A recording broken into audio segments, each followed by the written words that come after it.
dore ingingo nkuru twabateguriye. Umushumba wa Kiliziya Gatolika Papa Francisco yatuye igitambo cya misa ku kibuga mpuzamahanga cya Ndolo i Kinshasa. Mu nyigisho yasabye abaturage ba Repubulika ya Demokarasi ya Kongo kudatwarwa n'ibibatandukanya kubera ibikomere igihugu cyatewe.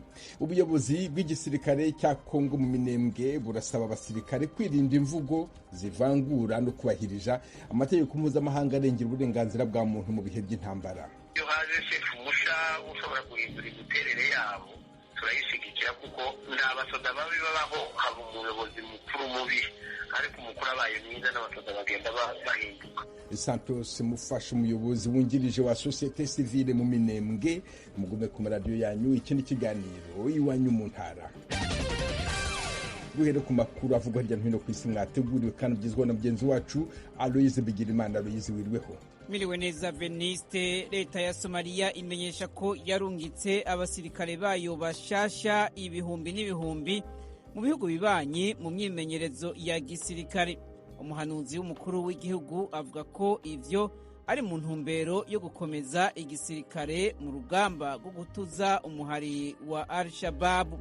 Mu kiganiro Hussein Sheikh Ali yagiranye n'ijwi ry'Amerika ku itariki ya 26 z'ukwezi kwa mbere kurangiye, yavuze ko Somalia yarungitse abasirikare ibihumbi 3 muri Eritrea no muri Uganda.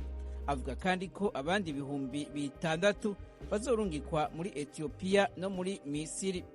Aho yari i Washington mu rugendo rwo gusaba imfashanyo Leta Zunze Ubumwe za Amerika, Ali yabwijwe rya Amerika ko Somalia yifuza gutegura abasirikare ibihumbi 15 muri uno mwaka wa 2023. Ivyo bivuzwe mu gihe ikigo cy'ubushakashatsi Heritage Institute for Political Studies cyari giheruka gushikiriza amakenga y'uko leta ya Somalia ishobora kutazoshika ku mugambi wayo wo kuba yateguye abasirikare ibihumbi 24 mu kwezi kwa 12 ku mwaka wa 2024. Ni mu gihe kandi inteko z'abanyafrika zijejwe umutekano zizoba ziteguye kuva muri ico gihugu. Muri Kenya naho umunyepolitiki atavuga rumwe n'ubutegetsi Raila Odinga yarahamagaje iyindi myiyerekano i Nairobi ku munsi w'Imana w'indwi. Uwo muyobozi yatangaje ko iyo myiyerekano itumbereye kurwanya leta ya Perezida William Ruto. Yitezwe ko Raila Odinga ahamagarira ibikorwa byo kuburabuza serivisi zitangwa na leta hamwe no kutagura ibidandazwa biva mu mahinguriro y'abasomambike na perezida. N'inyuma y'amatora yo mu 2017 Raila Odinga yaraburabuje ibikorwa bimwe bimwe hamwe n'ibidandazwa bifise aho bihuriye n'umuryango wa Perezida Uhuru Kenyatta w'ico gihe n'abari hafi yiwe. Ku munsi wa mbere Raila Odinga yavuze ko yiteguriye gupfa ariko agwanira ico yise nko kwiba amajwi mu matora y'umukuru w'igihugu. Washington, ijwi ry'Amerika. Nayo hanze y'umugabane wa Afrika, hano muri Leta Zunze za Amerika, icegera ca Perezida Kamala Harris hamwe n'umuvukanyi wa George Floyd kuri uyu wa gatatu baraza kuba bari mu maziko ya Tyre Nichols, umusore w'umwirabure aheruka kwicwa n'abapolisi b'abirabure basangiye urukoba. Uwo musore w'imyaka 29 yahagaritswe n'igipolisi ku itariki 7 z'ukwezi kwa mbere mu gisagara ca Memphis muri leta ya Tennessee mu manuko bwa Amerika. Yagirijwe n'igipolisi kurenga ku mategeko yo mw'ibarabara. Yarakubiswe mu nyamaswa gushikaho atubwenge aza gufa amazi imisi 3 ari mu bitaro. Ikubagurwa ryiwe ryarateye ubwoba abategetsi muri Amerika ko ashobora kuba imigumuko nk'iyabaye mu 2020 igihe George Floyd yicwa n'umupolisi w'umuzungu. Ku rundi ruhande, Perezida Joe Biden ategekanya kuzokwakira ku munsi wa kane muri Maison Blanche umugwi w'abashingamateka babirabure. Uyo mubonano uzobutumbereye kuganira ku nteguro y'amategeko yo kuvugurura imikorere y'igipolisi hamwe n'ibindi bibazo bihanze abanyagihugu muri rusangi. N'aya makuru yerekeye Ukraine, umushikiranganje wa Ukraine wo kwivuna abansi Oleksiy Reznikov yarakoze urugendo mu Bufaransa ejo ku munsi wa kabiri. Yagiye kuganira n'abategetsi b'icyo gihugu abasaba indege z'intambara zo kurwanya igisirikare cy'Uburusiya. Abategetsi ba Ukraine bamaze igihe basaba ibihugu byo muri OTAN bibafasha mu ntambara indege, ariko ako kamo gasa n'akatariko karumvigwa. Perezida w'Ubufaransa ku munsi wa mbere yarabajijwe nimba agiye kuzorungika izo ndege. Yavuze ko atakidashoboka, ariko ko hari ibyo yashyize imbere kugira iyo ntambuko ishikweko. Urakoze Aloise Bigirimana. Mukomeje kumva radio y'Ijwi ry'Amerika yumvikanira kuri FM 104.3 mu Rwanda. Mu Burundi ni ku mirongo migufi ya shortwave kuri metero 19 na 22. Mushobora kandi kumva ibiganiro byacu muciye ku rubuga rwa internet kuri wa3.radio.com no ku mbuga za Facebook, YouTube na Instagram. Aderesi yacu ni VOA radio yacu. Iwanyu mu ntara. Tuyagire mwisanzuye kwijwi rya Amerika. Ni kuva ku wa mbere gushika ku wa gatanu kuva isaha 7 gushika isaha 7 n'igice z'umutaga. Iwanyu mu ntara, iwanyu mu ntara, iwanyu mu ntara.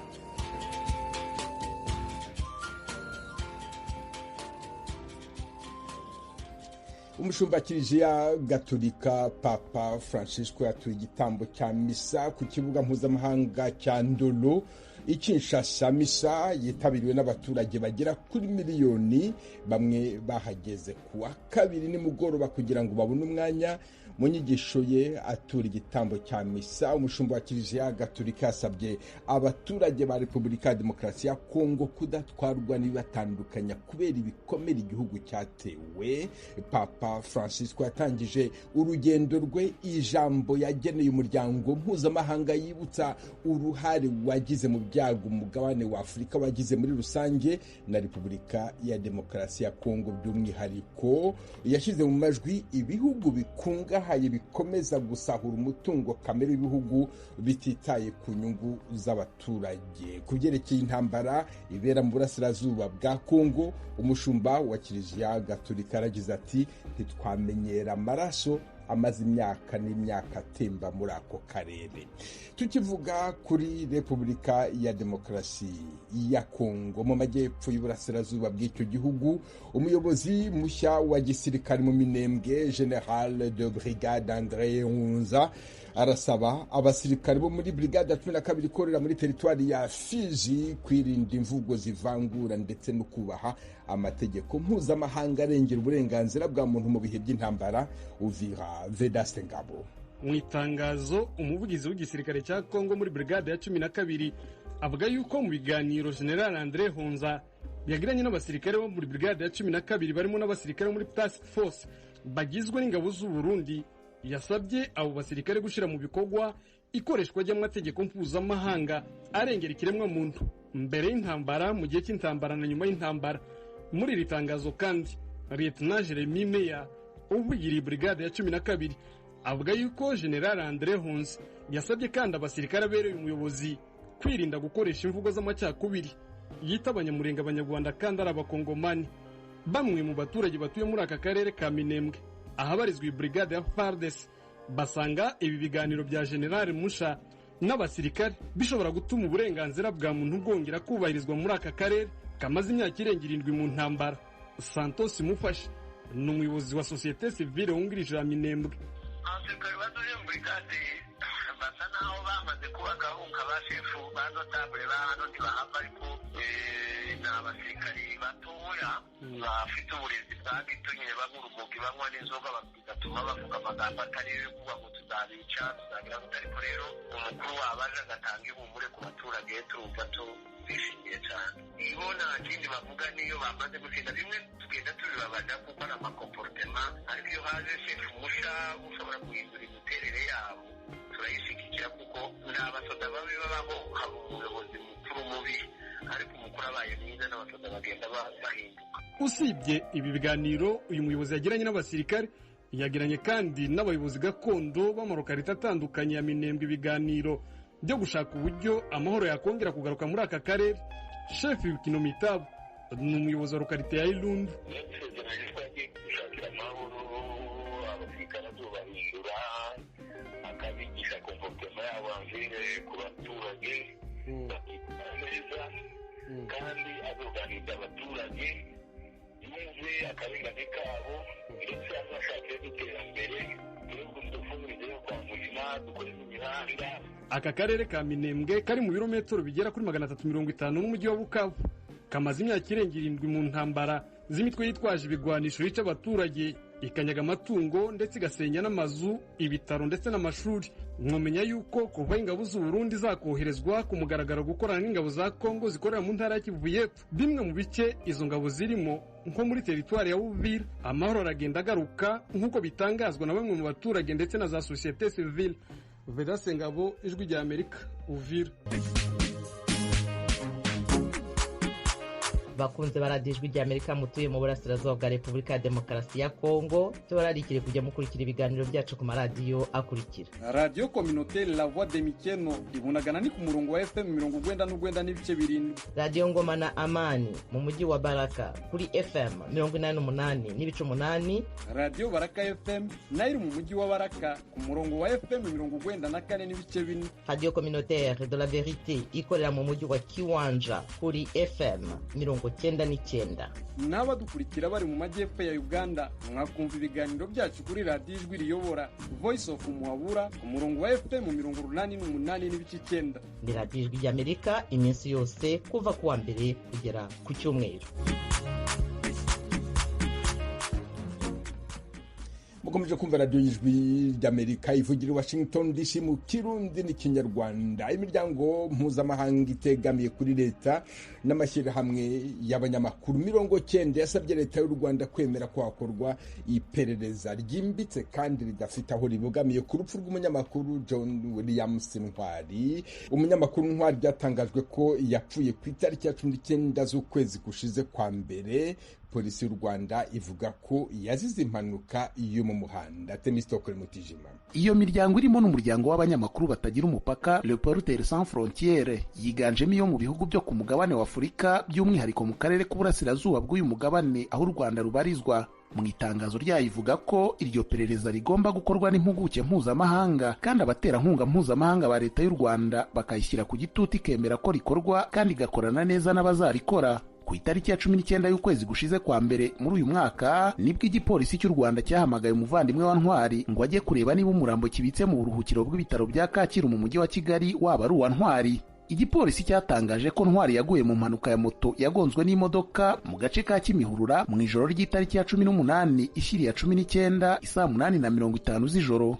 Nyamara iyi miryango ikavuga ko nyuma y'ibyumweru bibiri ikivuga ko ari impanuka kibaye, abategetsi b'u Rwanda bananiwe gutanga raporo ya polisi igaragaza ahantu nyaho iyo mpanuka yabereye, igihamya cy'ifoto cyangwa video cyangwa yewe n'amakuru arambuye ku bandi baba barayigizemo uruhare. Umunyamakuru wabonanye na Ntwari umunsi umwe mbere y'urupfu rwe yabwiye Ijwi ry'Amerika ko yagaragazaga amakenga ndetse yazimije telefone ye mbere y'uko batangira kuganira. Akavuga ko telefone zidakwiye kwizerwa. Uyu yavuze ko Ntwari yamubwiye ko imiryango yose agerageje gukomangaho asanga ikinze, ariko yahisemo guhangana n'ubuzima uko buri. Akavuga ko yatunguwe n'urupfu rwe. Iyi miryango ivuga ko Ntwari yahoraga aterwa ubwoba ndetse akibasirwa n'ibinyamakuru byegamiye ku butegetsi kubera inkuru z'ubucukumbuzi yakoraga. Mu itangazo ryayo igasubiramo amagambo Ntwari ubwe yabwiye umuryango mpuzamahanga uharanira uburenganzira bwa muntu Human Rights Watch mu kwa gatandatu k'umwaka ushize wa 2022, aho yagize ati: mbwirwa ko nyuma y'inama ya CHOGM, inama y'abakuru b'ibihugu bihuriye mu muryango Commonwealth, batazongera gukina natwe ukundi. Mbibwiwe inshuro 5 cyangwa 6, mpamagarwa na nomero zitazwi. Bamwe mu bashinzwe ubutasi bamaze kuzi wanjye kabiri kubimbwira. NSS, urwego rw'igihugu rushinzwe iperereza n'umutekano, rwarambwiye ngo nudahindura imvugo yawe nyuma ya CHOGM uzirebera ibizakubaho. Umunyamakuru Ntwari yagize uruhare runini mu gukurikirana no kugaragaza ibibazo by'abaturage ba Kangondo ho muri Nyarutarama mu mujyi wa Kigali bari bafitanye n'abategetsi amakimbirane y'igihe kirekire ashingiye kwimurwa ku gahato.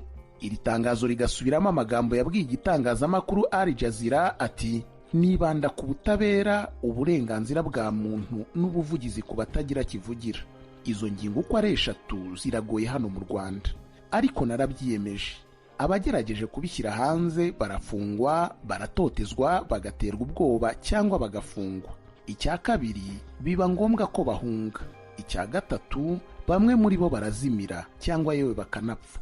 Nk'uko iyi miryango n'amashyirahamwe bibigarukaho, Ntwari yafatwaga nk'umwe mu banyamakuru bakeya mu Rwanda bagerageza gukora umwuga wabo mu buryo bwigenga. Bityo aya mashyirahamwe agasanga u Rwanda rufite inshingano bigendanye n'amategeko mpuzamahanga y'uburenganzira bwa muntu zo guharanira ko haba iperereza riboneye ku rupfu rwe. Icyakora iyi miryango ikavuga ko abategetsi b'u Rwanda bagiye bananirwa kubahiriza ko haba amaperereza yizewe ku mfu ziteye amakenga z'abanyapolitiki batavuga rumwe n'ubutegetsi cyangwa abakomeye mu babunenga. Agatanga urugero ku rupfu rw'umuhanzi rurangiranwa Kizito Mihigo wapfuye mu kwa kabiri kwa 2020.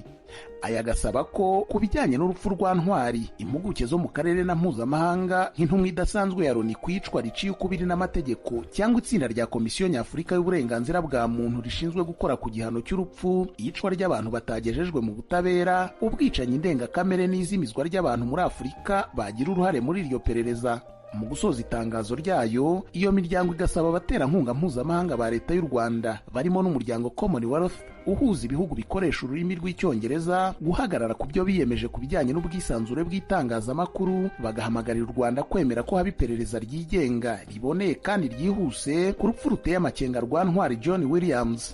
Urakoze Themistocle Mutijima. Umwe mu bashyize umukono kuri iryo tangazo ni Noel Zihabamwe, ayobora ishyirahamwe ryitwa Rwanda Accountability Initiative rikorera muri Australia. Mugenzi wacu Fidel Niyongabo yavuganye nawe.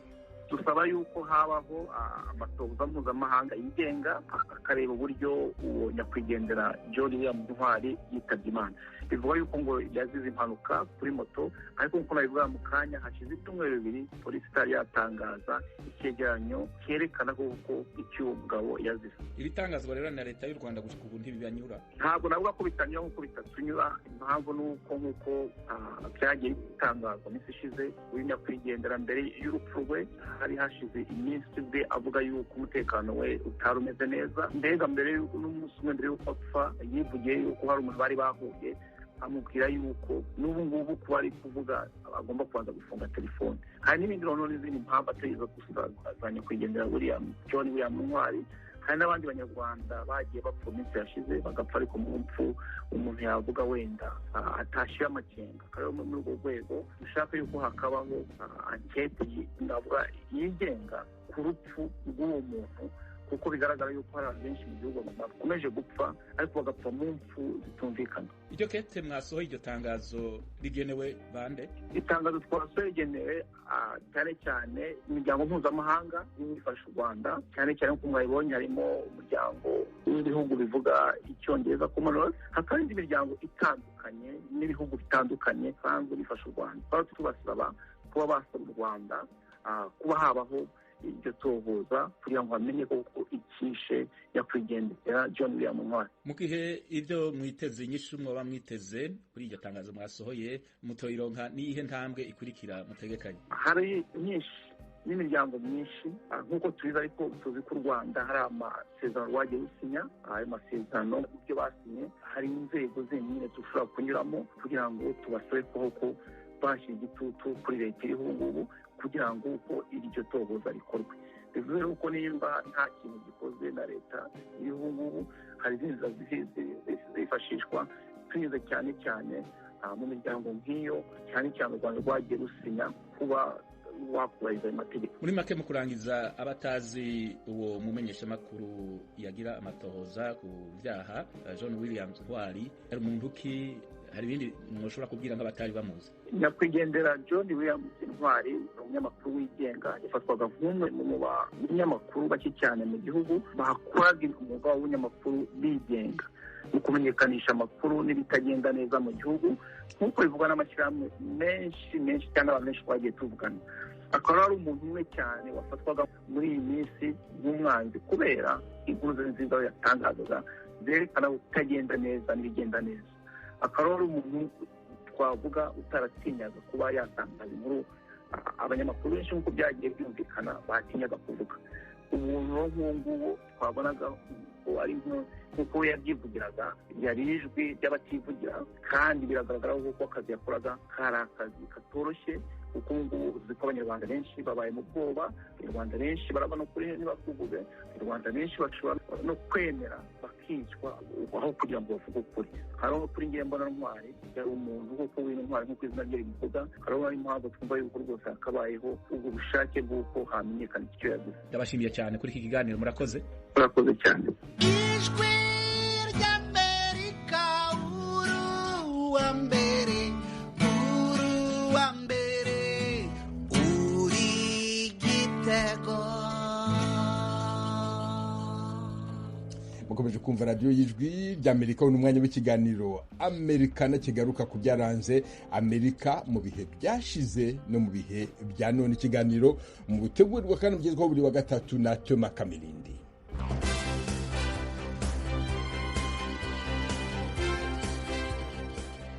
mwaramutse neza. kuri iyi tariki ya none, iya mbere y'ukwa kabiri buri mwaka, ni umunsi w'igihugu wo kwishyira no kwizana muri Leta Zunze Ubumwe za Amerika. Ikaze mu kiganiro Amerikana.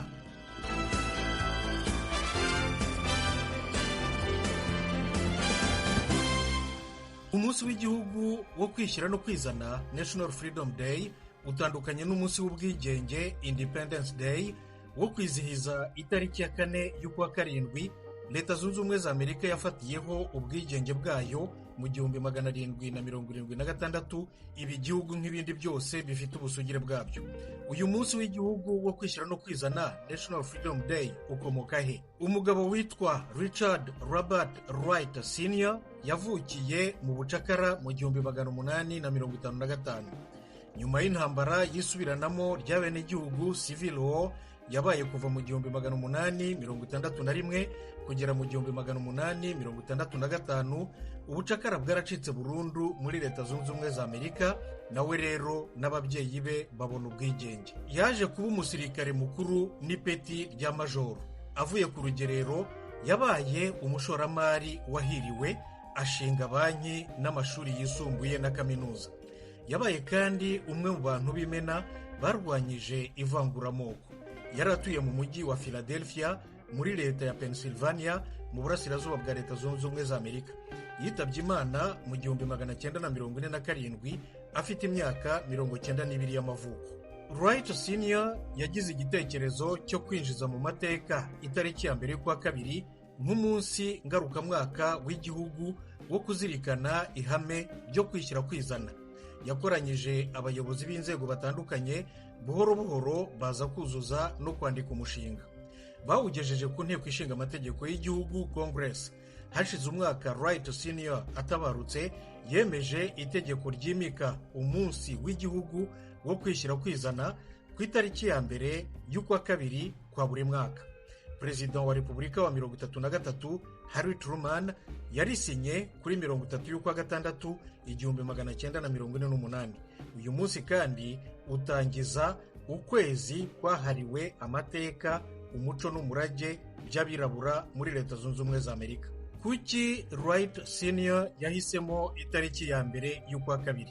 nuko ari wo munsi mu 1865 Perezida wa 16 wa Leta Zunze Ubumwe za Amerika, Abraham Lincoln, yasinye umushinga w'ivugurura rya 13 ry'itegeko nshinga wo guca burundu ubucakara mu gihugu.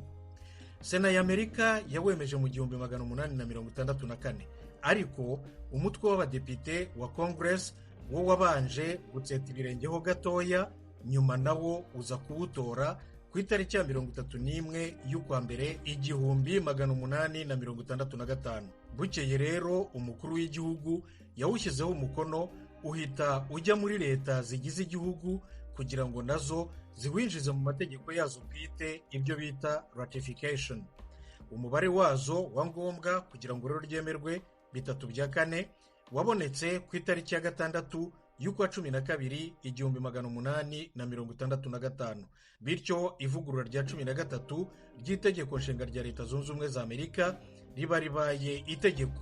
rifite ingingo ebyiri zonyine gusa. iya mbere iravuga iti nta bucakara cyangwa uburetwa buzongera kubaho muri Leta Zunze Ubumwe za Amerika n'aho ariho hose amategeko yayo akora, kereka iyo ari igihano gitanzwe n'inkiko mu nzira zemewe n'amategeko.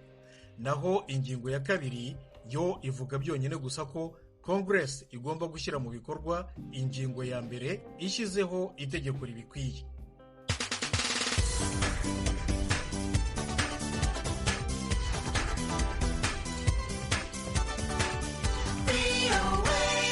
Ijwi ry'Amerika, itariki ya mbere y'ukwa kabiri buri mwaka, umunsi wo kwishyira no kwizana National Freedom Day, ugamije guteza imbere ubwumvikane, ubwihanganirane, ubwubahane no guharanira amahirwe amwe areshya kuri buri muturage wese wa Leta Zunze Ubumwe za Amerika.